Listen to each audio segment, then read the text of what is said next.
ada saraf simpatis, saraf parasimpatis. Mereka berarti masuk dalam pembagian secara fungsional namanya saraf motorik ya. Simpatis artinya fight and flight, parasimpatis artinya rest and digest. Oke ya. Yang banyak tidak dipelajari adalah integratif. Dia antara penghubung antara sensorik dan motorik. Ini nanti kita bahas di pathway juga ya. Oke.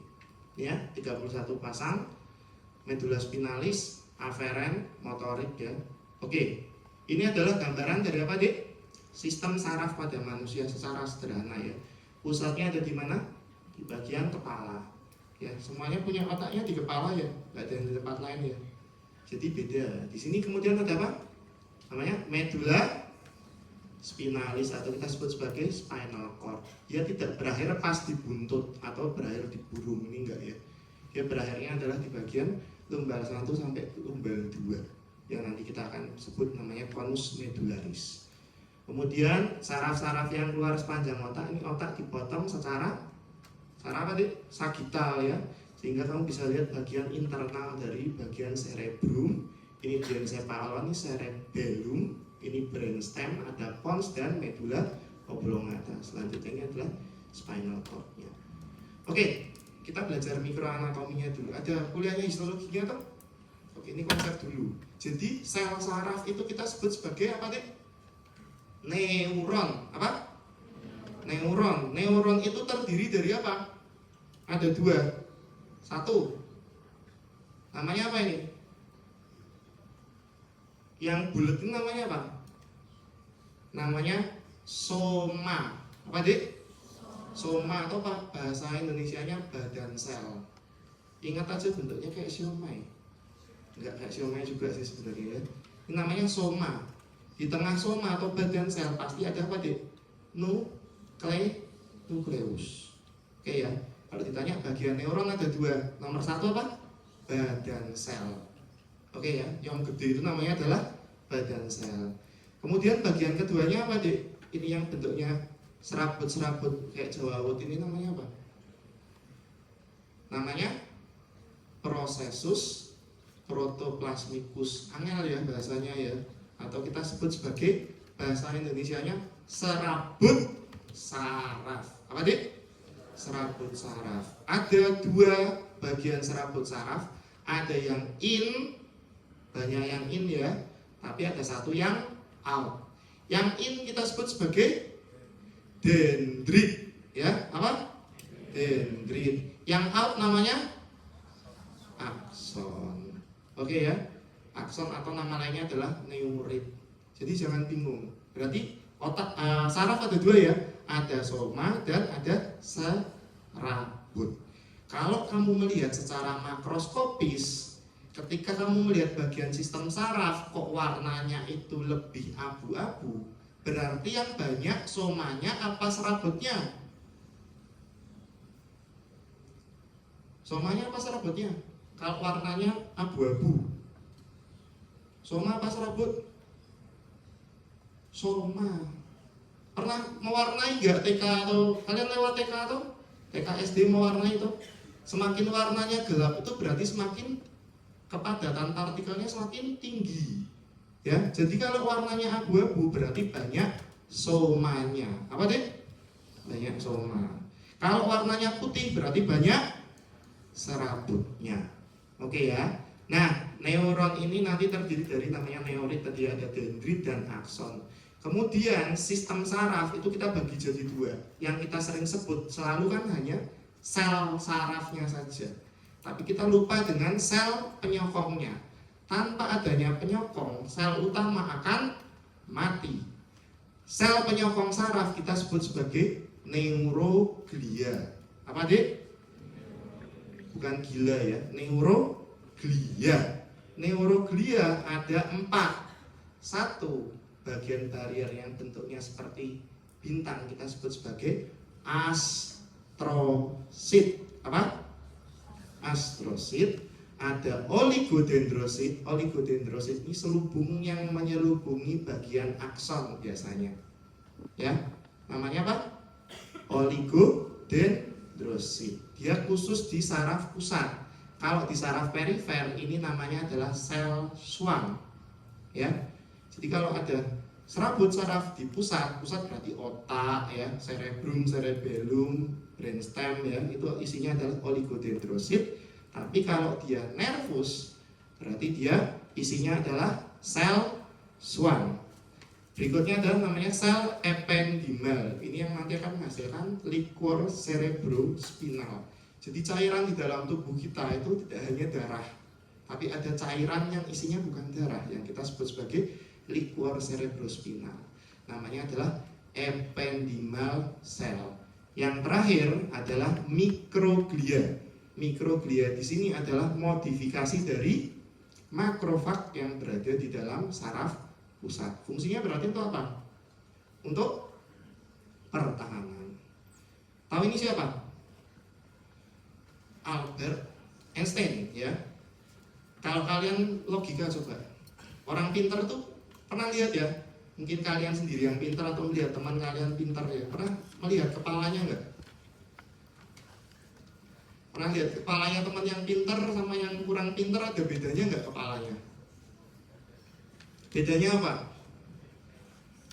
Sambil biar interaktif biar ngantuk ya. Bedanya apa? Bedanya apa? Ini kayaknya yang cowok-cowok di sini. Bedanya apa, Tik? Ya, gue. Mungkin ukurannya tuh. Ukurannya gimana? Ya, Pernah megang nggak? Nggak pernah. Yang pinter emang kepalanya kenapa? Ya, sepenglihatan saya yang biasanya lebih pintar, yes, lebih besar sih dong. Lebih besar. Berarti kalau yang kepalanya kecil itu bodoh gitu. Belum tentu. Oke, terima kasih. Siapa nama? Gabriel. Oh, Gabriel. Ada yang punya pendapat lain? Pernah lihat kepalanya orang pinter gitu? Oh, megang takut ya. Saya mau biar pinter saya pegang kepala kamu, boleh nggak? Biar terjadi osmosis. Dari konsentrasi apa? Encer ke pekat toh harusnya malah keluar jadi bodoh, dia malah di osmosis. Harusnya difusi ya, difusi ya, dari konsentrasi tinggi ke rendah biar difusi. Osmosis yang pinter jadi tidak pinter. Oke, ada yang punya pendapat lain? Gak ada? Oke, kita lihat faktanya. Jadi Bapak Einstein ini yang sering disebut sebagai manusia terpintar sedunia ya. Kita selalu berpikir kalau orang pintar itu pasti otaknya lebih besar. Pernah lihat orang hidrosefalus? Loh, bukan ngece loh, hidrosefalus pernah lihat? Bayi hidrosefalus. Apakah dia lahir terus langsung jadi wah pintar gitu? Enggak, itu yang besar kepalanya kenapa? Bukan karena sombong dia. Karena ada cairan intraventrikular yang besar. Jadi ependimalnya itu menghasilkan cairannya nggak bisa keluar. Ketika suturannya belum nutup, kepalanya jadi besar. Ya, jadi ukuran neuron itu ternyata setelah Albert Einstein meninggal ini tuh dilakukan penelitian. Orang kan bingung ya, kenapa orang ini pintar banget ya? Akhirnya ketika meninggal dilakukan pembedahan deh sama dokter namanya dokter William Harvey, kalau pernah nonton ya. Terus otaknya itu ceritanya mau dilihat, kemudian dikebumikan, ya. Malah otaknya dicolong, diambil, terus ternyata kaget. Otaknya Einstein ini kok malah aneh ya, nggak gede-gede amat, kok dia pintar. Ternyata ada salah satu yang membuat otaknya pintar karena gambaran girus-girusnya ini berbeda ya. Kemudian yang saya mau lihat lagi adalah otak dari Einstein. Di sini ada suatu struktur ya, namanya adalah corpus callosum. Corpus callosum di sini dia merupakan kumpulan dari apa tadi? Warnanya kan putih, berarti kumpulan dari apa? Serabut. Ternyata Einstein mempunyai corpus callosum yang lebih padat dibandingkan orang-orang normal. Kalau sekarang mau lihat corpus callosum gampang, nggak harus kita gergaji kepala teman-teman ya. Kita bisa dengan pemeriksaan CT scan loh, atau dilihat dari MRI. Ternyata dia corpus callosumnya tinggi. Artinya hubungan antara neuron satu dengan lainnya sangat padat. Satu. Yang kedua, ternyata Einstein itu setelah dibuka, dipotong-potong ya, ternyata dia punya struktur neuroglia yang lebih kompleks dibandingkan orang-orang pada umumnya. Jadi orang pintar itu yang pintar bukan karena banyak neuronnya, tapi yang banyak apanya deh? Banyak koneksi antar neuron atau koneksi antar serabut. Artinya apa? Orang pintar itu nggak lahir langsung pintar. Dia lahir karena adanya pembelajaran. Gitu ya. Jadi dia nggak mungkin Einstein itu tiba-tiba pintar karena dia tuh banyak belajar sehingga antara neuron satu dengan lainnya bisa terhubung. Pernah nonton film Lucy? Nggak tahu ya filmnya ya. Yang main Scarlett Johansson itu nggak nonton ya? Yang dia tiba-tiba ada monyet namanya Lucy, terus dia minum narkoba, terus buat narkoba CPX4, terus tiba-tiba dia bisa jadi Tuhan dulu. Itu kan ceritanya kan katanya otak manusia itu nggak kepake banyak, yang paling banyak pakai otak itu Einstein katanya. Ternyata nggak seperti itu. Jadi interneuron. Jadi kalau otak tidak pernah dipakai, serabutnya akan semakin kecil. Ini ya neuroglia gambarannya, saya tidak akan banyak bicara, nanti mungkin yang banyak cerita jauh nanti Dr. Nando di sini sama Dr. Pindu. Ini astrosit ya, dia merupakan blood brain barrier yang menghalangi obat-obat agar tidak masuk ke otak ya, atau zat-zat toksik. Ini mikroglia, ini ependimal, ini oligodendrosit. Bentuknya agak sedikit beda ya sama swan. Bentuknya seperti sedotan. Oke ya, nah ini yang penting. Ada dua bagian, namanya substansia grisea dan substansia alba. Substansia grisea di sini warnanya adalah abu-abu. Artinya apa? Isinya adalah kumpulan dari badan-badan sel. Kalau kamu lihat di bagian otak, otak itu warnanya abu-abu atau putih? Nah, lihat otak. Di anatomi belum lihat ya. Dia lebih abu-abu karena bagian substansia griseanya ada di bagian luar, ya. Ingat-ingat ya, otak itu substansia griseanya itu ada di bagian paling luar dan paling dalam, ya. Jadi kelihatan dari luarnya warnanya abu-abu. Beda dengan medula spinalis. Medula spinalis kalau kamu potong kelihatan warnanya lebih putih karena substansia albanya ada di bagian luar dibandingkan substansia grisea. Nah, substansia grisea kalau ada di bagian saraf pusat kita sebut sebagai nukleus. Apa dek? Kalau salah ini soal UB saya nomor 1 ini. Sebut apa? Nukleus. Oke ya. Ini kita bicara CNS. Apa? Sistem saraf pusat. Ya, sistem saraf pusat. Ini kita sebut sebagai nukleus. Ya, nukleus itu adalah kumpulan dari badan sel. Kalau substansi alba di saraf pusat, ini kan beda ya. Kalau di bagian otak, dia ada di bagian tengah, yang agak lebih dalam. Kalau di bagian spinal cord, dia lebih luar. Kita sebutnya sebagai banyak hal. Ada yang kita sebut sebagai traktus. Jadi ada namanya traktus paling terkenal, kortikospinal. Itu juga nanti ada di ujian. Traktus itu track. Tahu track ya? Track itu adalah suatu lintasan. Ada namanya fasciculus, kumpulan dari serabut-serabut. Komisura itu ada komisura anterior, posterior ya. Dia merupakan kumpulan secara horizontal. Ada lemniscus, bentuknya seperti lempeng. Jadi jangan bingung. Apa nama jarasnya yang ditunjuk? Pasti nama depannya adalah traktus, fasciculus, komisura atau lemniscus. Ada 4 terminologi ini. Oke ya, sekarang kita masuk ke saraf perifer. Saraf perifer, kalau kumpulan badan selnya, saraf perifer itu kan adalah saraf yang di luar saraf pusat, ya di bagian lateral. Saraf perifer, kumpulan badan selnya akan membentuk suatu struktur. Namanya bukan substansia grisea, tapi namanya adalah ganglion. Apa deh? Ganglion. Jadi kalau kamu dengar kata istilah ganglion coeliacus, ganglion mesenterica, pernah tau belajar itu toh? Dia adalah kumpulan badan sel yang berada di bagian perifer. Namanya apa? Ganglion. Kalau kumpulan dari serabut sel saraf yang ada di perifer, namanya adalah nervus. Jadi selama ini kamu di anatomi itu kayaknya malah belum tahu ya. Apa nama saraf yang ditunjukkan selalu nervus ya? Ada nervus apa? Vagus, kecintaanmu toh. Nervus vagus ya.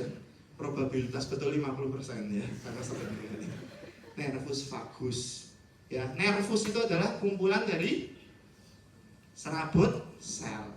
Ya, contoh ganglion di sekitar vertebra kita sebut sebagai ganglion paravertebra. Itu letaknya paling banyak di bagian thoracolumbar.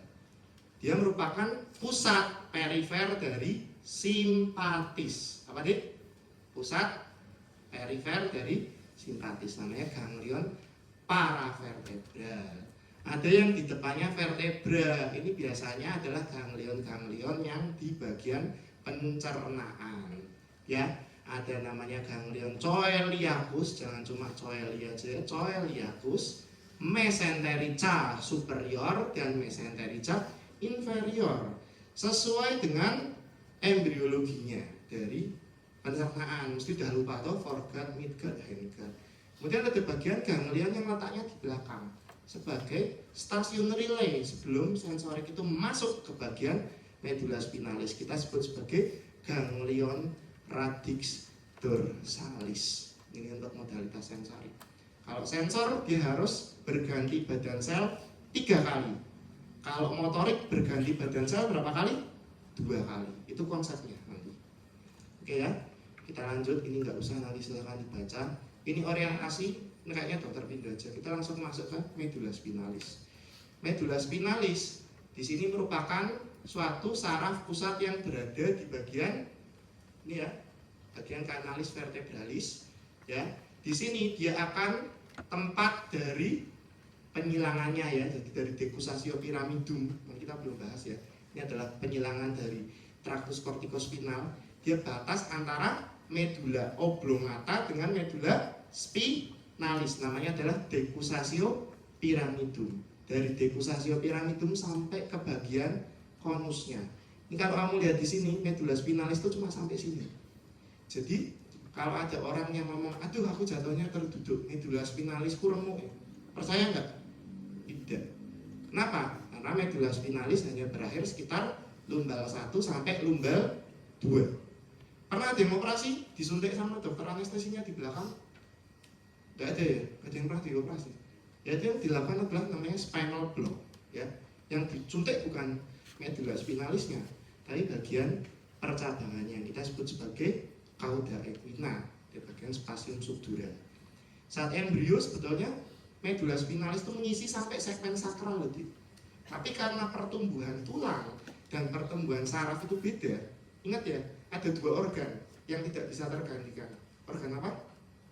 Kalau mati nggak akan bisa kembali. 1 saraf, yang kedua jantung. Makanya orang paling gampang mati kenapa? Kena stroke atau kena serangan jantung. Kalau kena paru-paru biasanya matinya agak lama. Kecuali COVID ya. COVID itu sebenarnya penyakit jantung sama penyakit saraf. Ada yang tahu nggak? Nggak tahu ya.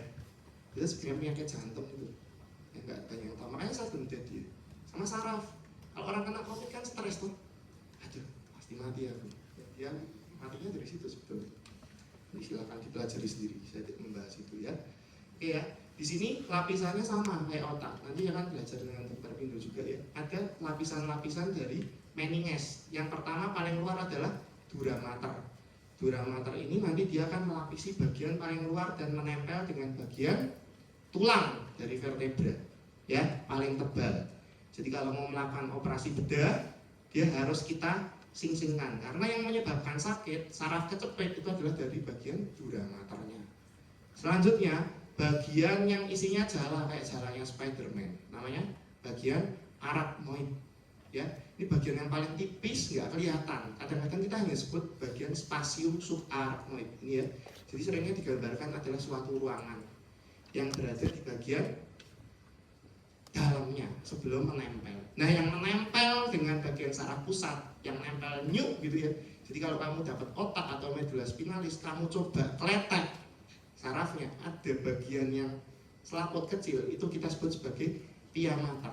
Dia melekat langsung ke sistem saraf pusat. Jadi seolah-olah itu pelapisnya itu cuma dura mater aja di sini. Oke ya.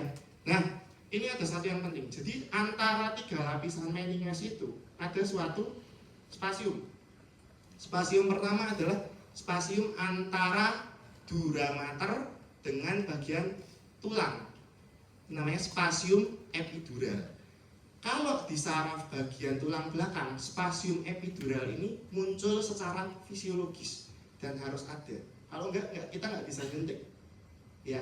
Tapi kalau di bagian kepala sampai kamu ketemu ada spasium epidural, artinya ada suatu robekan. Ya, itu besok dicatat ya. Kalau besok kamu jadi dokter, hati-hati. Ketemu spasium epidural, wih, di kepalanya ada spasium epidural ya, mantap ya, mantap gundulmu ya. Tuh pasiennya bentar lagi bisa mati karena terjadi perdarahan. Biasanya pecahnya arteri meninia media. Kemudian ini ya spasium epidural yang bagian luar, kemudian spasium subdural, jadi di bawah dura mater ada suatu lapisan. Kalau ini fisiologis baik di kepala maupun di tulang belakang. Ini namanya spasium bagian subdural. Kemudian yang paling luas yang warnanya biru muda ini kita sebut sebagai spasium subarachnoid.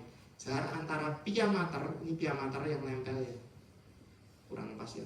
Nah ini ya pia mater, dan ini bagian dari dura mater. Ini subdural, ini adalah bagian subarachnoid, bagian yang paling luas. Ya, subarachnoid ini isinya adalah cairan, ya, cairan dari cerebrospinal fluid, ya. Dan di sini ada pelebaran namanya cisterna lumbalis, ya. Jadi kalau kalian di anestesi disuntik di bagian belakang, itu yang disuntik bukan bagian medula spinalisnya, tapi yang disuntik adalah bagian spasium epiduralnya. Ya, dilakukan anestesi, bukan sarafnya disuntik ya. Oke ya. Nanti medula spinalis ini kenapa bisa melekat di bagian foramen vertebralis ya, foramen centralis vertebra? Itu karena ada suatu ligamen ya, namanya ligamentum denticulatum yang bentuknya seperti jari-jari ini ya. Dia memfiksasi bagian saraf satu dengan lainnya. Jadi dia tidak akan lepas ya. Dia merupakan penebalan dari pia mater. Apa, Dik?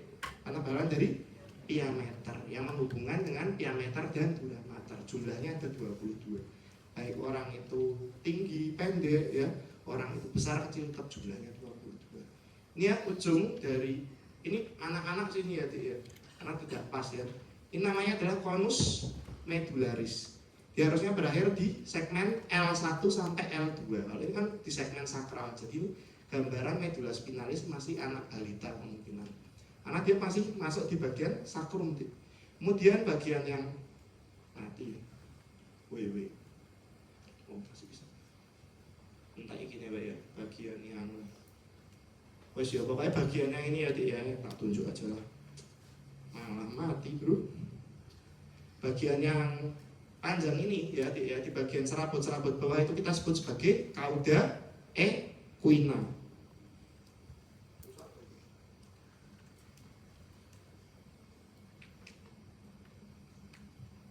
Wes lah, pakai ini aja ya. Duduk aja lah. Oke ya. Jadi ini namanya cauda equina, Dik.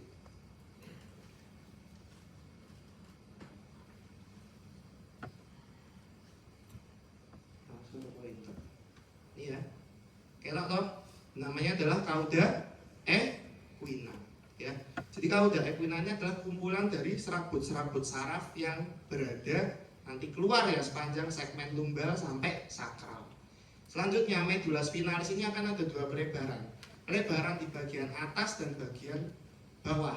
Yang atas kita sebut sebagai apa, Dik? Intumescentia cervicalis, dan yang bagian bawah intumescentia lumbalis. Ada yang tahu nggak kenapa dia harus melebar di bagian cervical dan lumbal? Ada yang tahu? Nggak ada semua ya. Tuh ngantuk ini atau ya? Tahu nggak kenapa harus melebar? Karena dia kan menghasilkan apa, Dik? Nervus apa? Nervus yang akan menginervasi bagian apa? Tangan dan kakimu. Ya, toh? Kalau misalnya kamu itu mesensianya ada di bagian servikal ada, berarti tangan ada toh.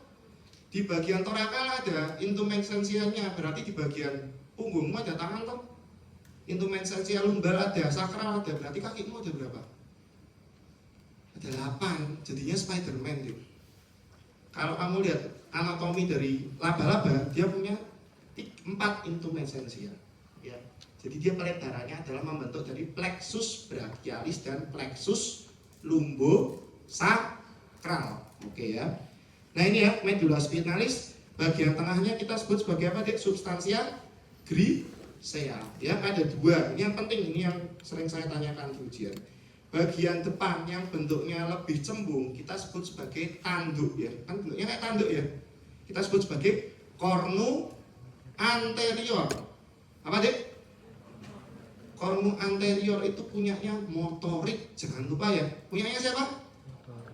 Soal ujian kayak gitu pada salah semua ya. Cornu anterior miliknya dari motorik.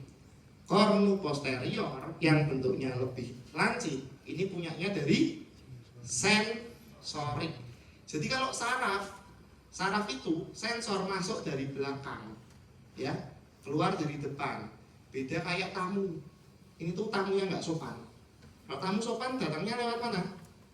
Pintu depan toh, pulangnya lewat ya pintu depan juga, lewat pintu belakang kayak dibuang gitu ya. Jadi ini tamu yang tidak sopan, lewat pintu belakang, keluarnya lewat pintu depan. Oke ya. Ini kita sebut sebagai apa, Dek? Cornu posterior. Ini cornu anterior. Kemudian ada nonjol juga. Ini namanya apa, Dek? Cornu intermedius. Intermediolateral, intermediat. Ya, kan ada di tengah-tengah tapi di lateral. Ini punyanya dari simpatis. Apa, Dek? Punyanya saraf simpatis. Kalau punyanya parasimpatis namanya adalah bagian cornu intermedius. Kita tidak banyak bahas nanti ya. Namanya cornu lateral yang kita sebutnya ya. Kemudian substansi albanya ya. Jadi yang saya tunjuk ya biar kamu nggak bingung ya. Ini ada bagian, ini pusat dari badan sel sensorik. Nah, bagian serabutnya ada di belakang ini deh. Ya, lihat ya. Di bagian belakang ini ada bagian serabutnya. Kamu lihat. Kanan ada dua, kiri ada dua menonjol, nonjol gitu ya. Yang nonjol pertama ini kita sebut sebagai fasciculus gracilis. Apa, Dek? Fasciculus gracilis. Ya, dari kata grace. Tahu grace artinya apa? Langsing, kecil, tipis. Ya. Yang namanya grace berarti si tipis ya. Grace itu artinya, makanya ada muskulus apa? Muskulus gracilis. Nah, lihat muskulus gracilis. Dia kan kecil dan ramping. Dia di tengah. Artinya, dia akan membawa saraf sensorik apa motorik? Sensorik apa motorik? Ayo. Sensorik apa motorik? Kalau di belakang berarti serabut sensorik bagian kaki. Jadi kalau kakimu nggak sengaja ketowel ya, yang lewat jaraknya adalah di bagian fasciculus gracilis. Oke ya. Kalau tanganmu nggak sengaja ketowel, ya, ini adalah fasciculus sampingnya, namanya fasciculus cuneatus. Cuneatus itu artinya cocor, ya, bentuknya paru. Dia lebih pendek, ya, dan lebih lateral. Ya, ini nanti jelasnya kita pelajari. Kemudian ada bagian kolumna, ya, ini kolumna bagian posterior, ada kolumna bagian anterior. Anterior yang paling terkenal di sini di bagian depan, yang warnanya merah-merah, lebih ke tengah. Dia tempat dari keluarnya serabut apa?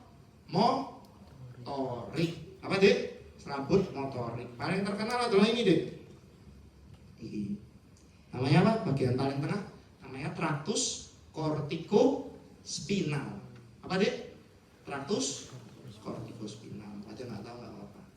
Oke ya, lanjut dulu aja. Ini nanti struktur-strukturnya kamu pelajari sendiri. Ada viscera medianus. Kalau bagian anterior itu khasnya adalah antara kanan dan kiri bagiannya lebih dalam.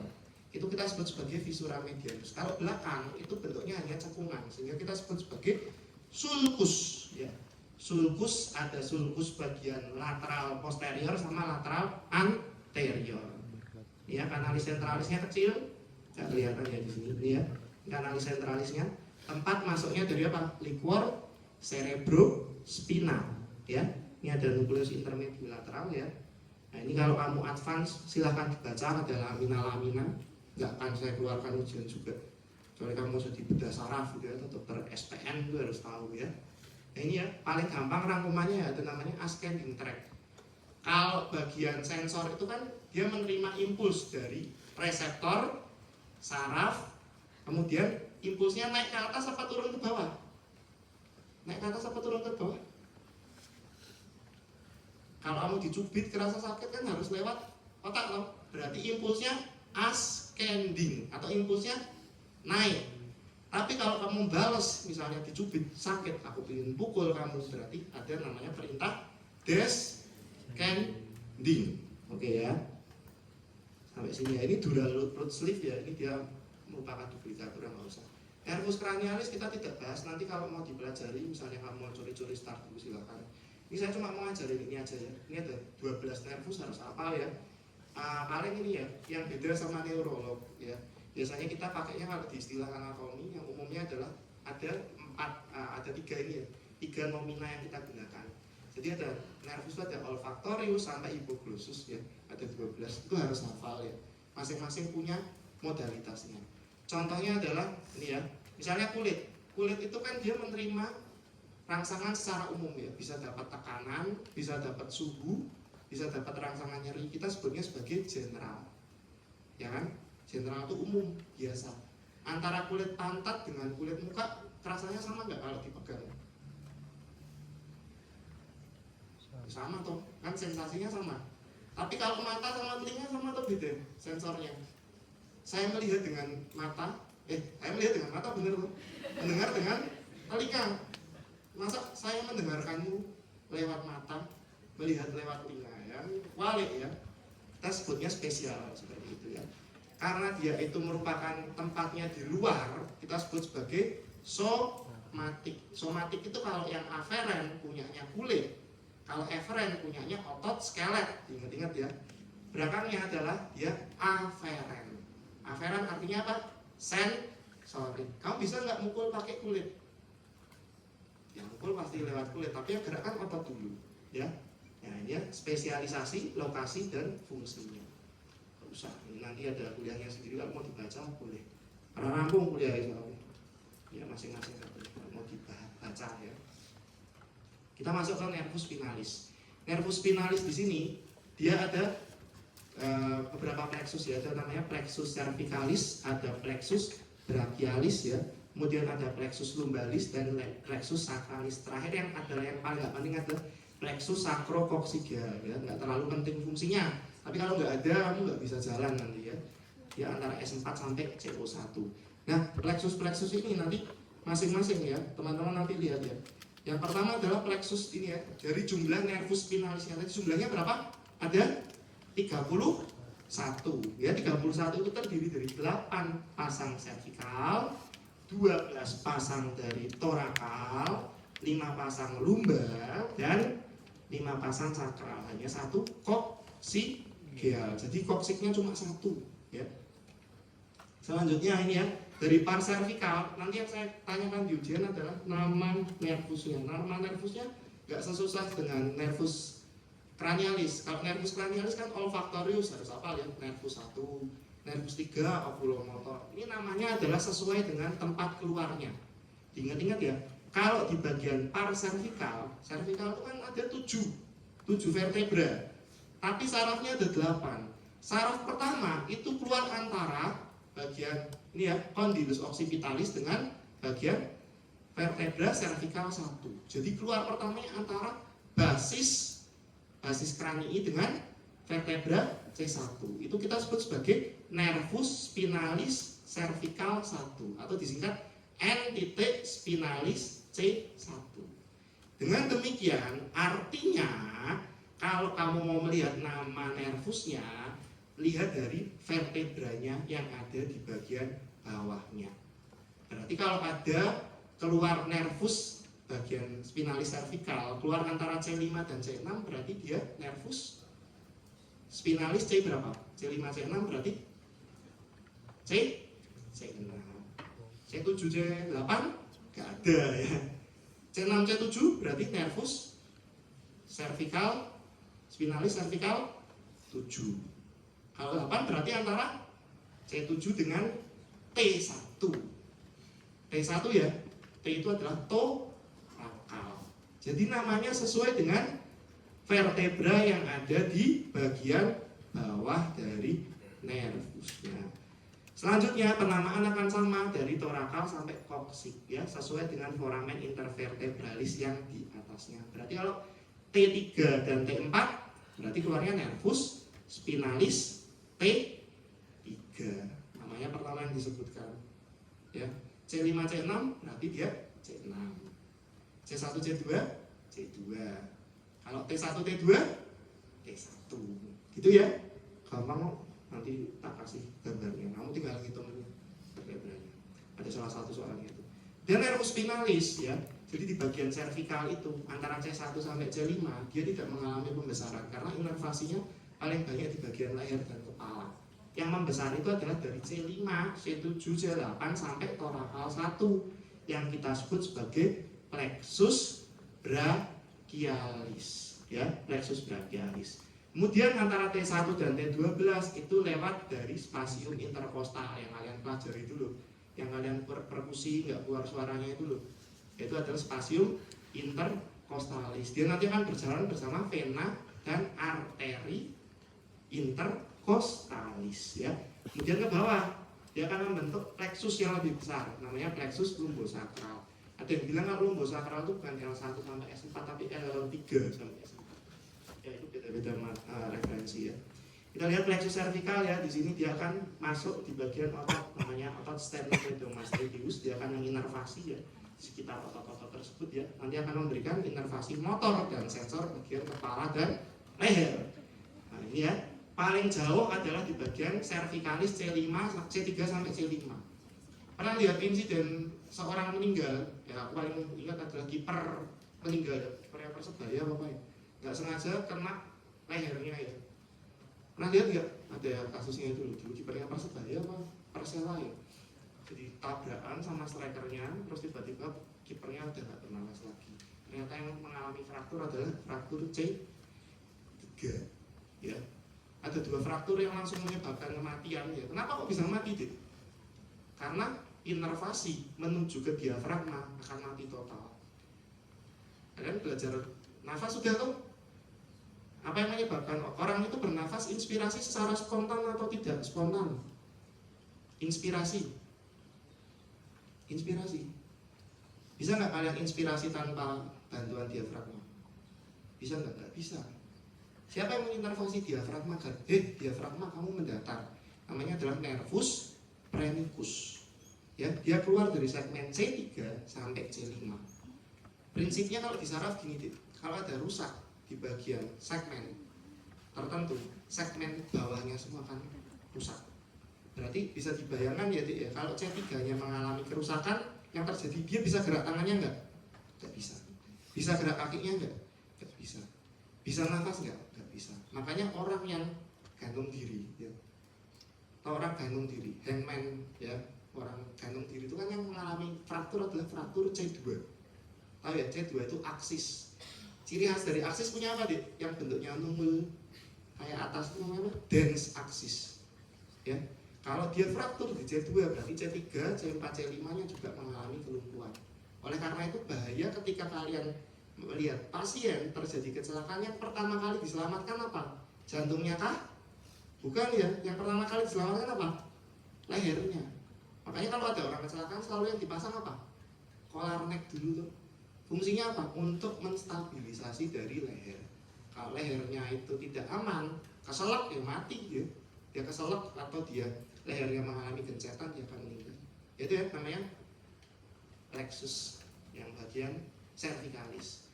Selanjutnya yang juga tidak terlalu banyak dibahas adalah bagian interkostal. Interkostal itu nanti dia keluar lewat belakang sini. Mati juga. Iya, dari belakang sini ya. Ini adalah kita sebut sebagai ganglion apa, Dek? Ganglion paravertebral. Dia nanti akan ada 2 divisi. Divisi secara somatik dan secara autonom. Dia akan memberikan inervasi kalau keluar di sini. Ini rami lateralis cutaneous brens. Ini fungsinya adalah untuk memberikan inervasi sensorik di otot-otot dada dan punggung kalian. Oke ya. Nanti di sini juga dia ikut bersama visceralnya. Dia akan memberikan inervasi ke bagian jantung. Maka dari itu kalau orang mengalami serangan jantung, belum belajar serangan jantung ya, nyerinya di mana? Di bagian dada sebelah kiri sampai ke kelingking. Kenapa? Karena inervasinya kena bagian plexus brachialis yang jalan bersama dengan nervus otonom yang ada di bagian dalamnya, sehingga seolah-olah dada saya sakit, tapi kok sebelah kiri. Nah, tidak apa-apa. Coba kelingking aja yang sakit, ternyata kenaknya di bagian apex.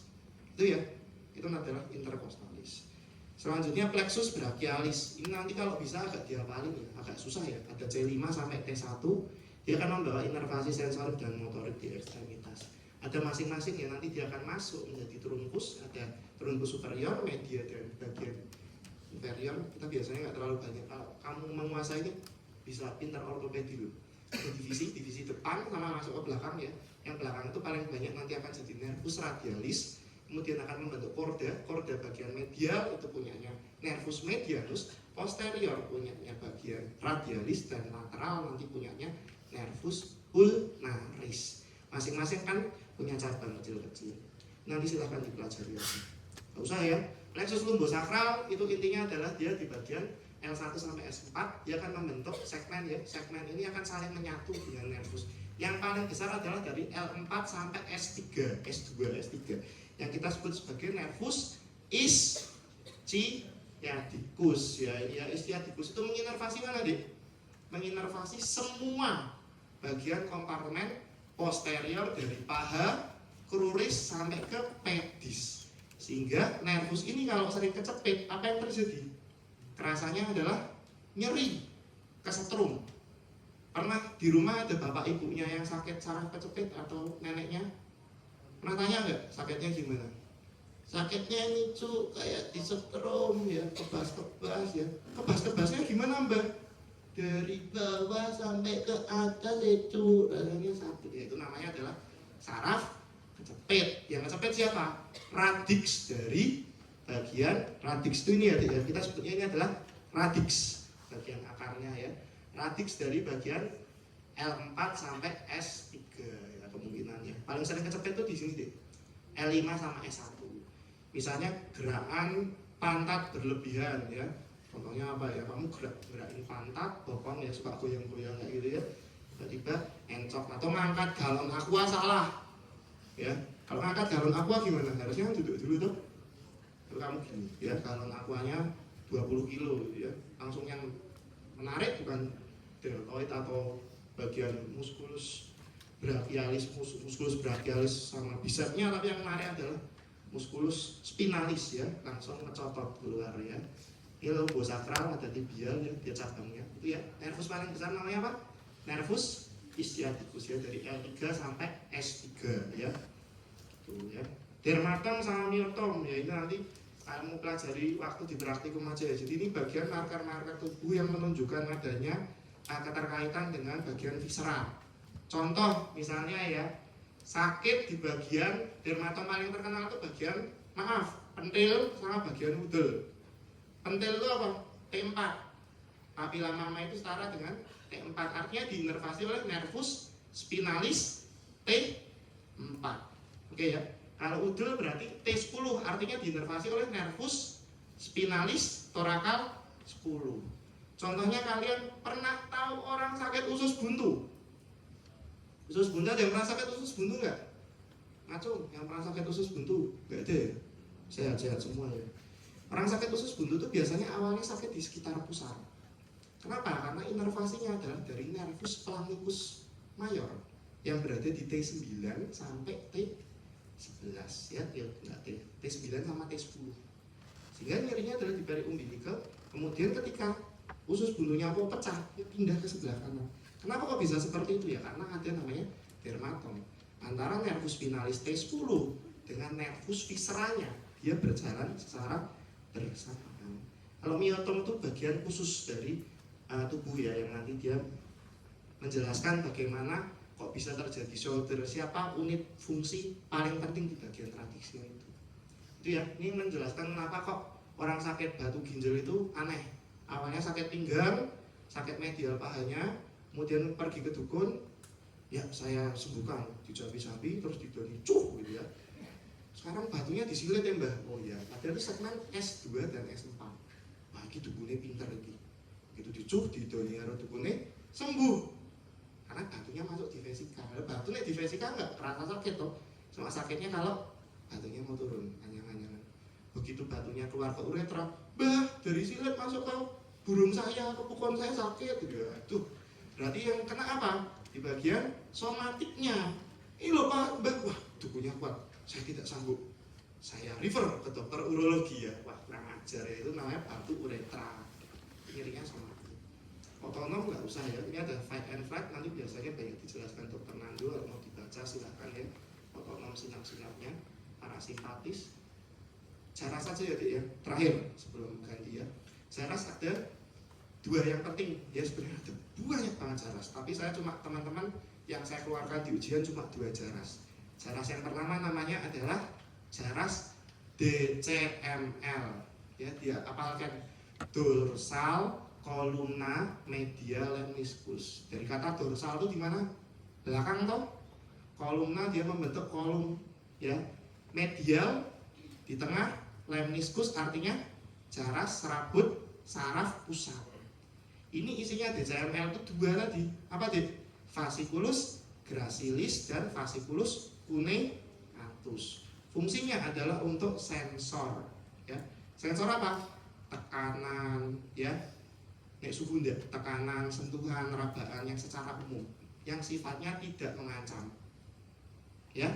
Kemudian yang sifatnya mengancam dia lewat bagian traktus bawahnya, namanya traktus spinothalamicus, ya. Oke ya. Saya next dulu ya. Ini ya, somatosensori lewat DCML dan anterolateral kita sebutnya ya. Yang pertama, intinya kalau saraf sensorik dia akan melewati 3 persimpangan Dik. Persimpangan yang kita sebut sebagai ordo. Apa Dik? Ordo. Yang pertama, dia masuk dari reseptor menuju ke kornu dorsal. Kita sebut sebagai ordo. Tak tanyain soalnya. Ordo apa? Ordo 1. Kamu dicubit sampai masuk ke bagian ganglion radix dorsal. Di situ kan ganti badan sel ya. Kita sebut sebagai ordo 1.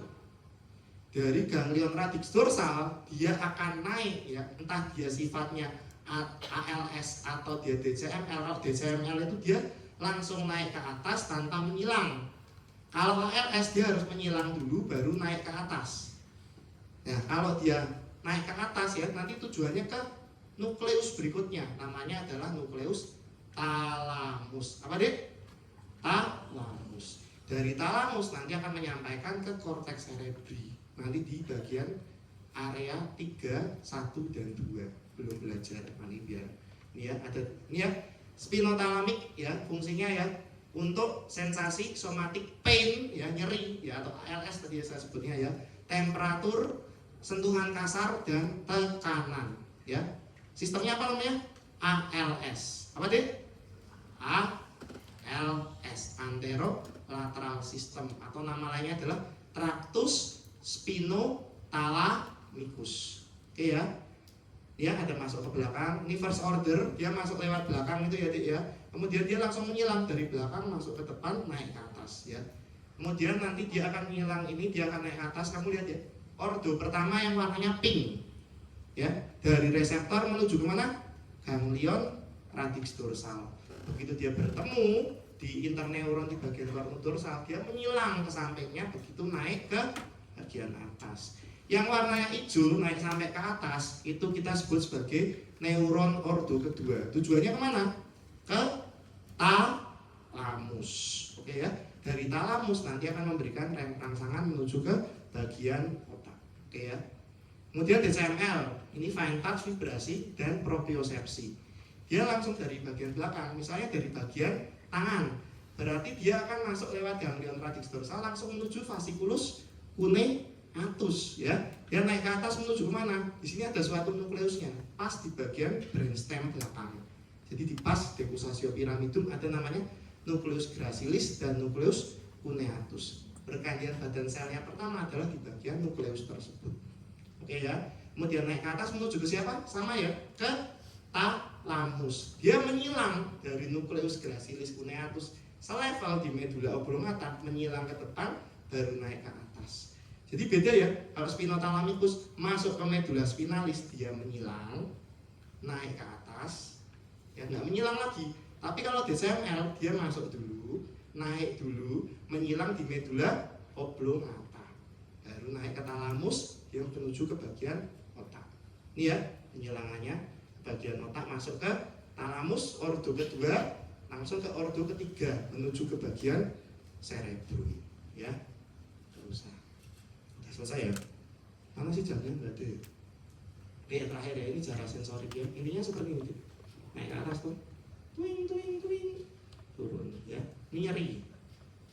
Nih trauma kalau kamu dicubit ya, masuk lewat belakang, dia ngilang ya toh.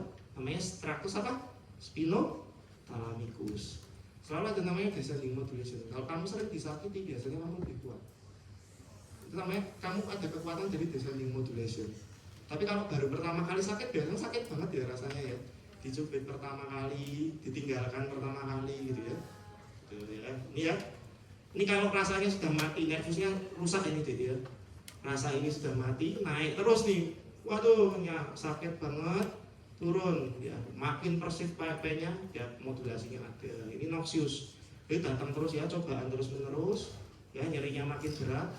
Ada descending modulation-nya. Makin sakit. Nah ini serabut apa deh? Taktil, namanya allodynia. Kalian pernah nggak disentuh sama seorang tapi rasanya kayak sakit gitu, jijik itu? Jijik itu ya. Artinya serabutmu yang bagian taktil fibermu menjadi serabut nyeri. Ini yang kita sebut namanya, kamu lihat ya, namanya adalah allodynia. Tuh. Nah kalau ada lesi ini normal. Kalau nervusnya lesi ada nyeri terus menerus, persif pain, modulasinya ada cuma sedikit. Tapi kalau disentuh, tapi tiba-tiba sakit, berarti kamu ada pengalaman pribadi sama orang itu yang tidak mengenakan. Sehingga pengalamannya itu beda tuh. Nah, dipengaruhi oleh banyak hal. Ada dari marah, takut, depresi, dan anxiety. Ya, bercampur menjadi satu persepsi dari nyeri. Ya. Sulit banget. Ngapain? Oke ya, nggak usah. Terakhir, ini ya. Jaras motorik ada dua. Ya. Jaras kortikospinal kortikobulbar dan jaras apa? Ekstra piramidal. Oke ya. Kalau motorik cuma ada dua ordo deh. Kita sebutnya bukan ordo, tapi namanya motor unit. Ada namanya upper motor neuron dan lower motor neuron. Oke ya. Upper motor neuron itu dari korteks menuju kornu anterior, lower motor itu bagian kornu anterior menuju ke bagian efektor. Kamu baca sendiri ya, wes ganti lecture. Habis ini lecture tuh. Wis. Gitu ya. Ada pertanyaan mungkin, ada homunculusnya. Nanti kita banyak bahas di anatomi ya. Ada pertanyaan? Sudah cukup ngantuk, bingung?